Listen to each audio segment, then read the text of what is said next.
దేవుని స్తోత్రం.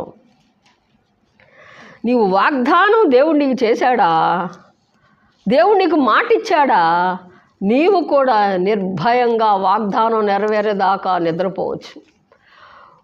ఈ రోగం నన్ను కృంగతీస్తుంది, నేనేమైపోతాను, లేకపోతే ఈ అప్పు నన్ను కృంగతీస్తుంది, నేను ఏమైపోతాను.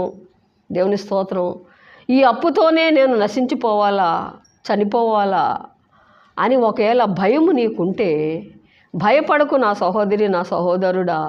దేవుడు నీకు ఏదైనా వాగ్దానం చేసినా, లేదా ఒక దర్శనం ఇచ్చినా, లేదా ఒక మాట చెప్పినా, దేవుని స్తోత్రం, స్తుతులు వందనాలు, అది నెరవేరేంత వరకు దేవుడు నిన్ను దీవిస్తానన్నాడా, ఖచ్చితంగా దీవించేదాకా నీకు ఏ రోగం వచ్చినా ఆ రోగం నిన్నేమీ చేయదు. దేవుని స్తోత్రం. నీకు అప్పు బాధ ఉన్నా ఆ అప్పు నిన్నేమీ చేయదు.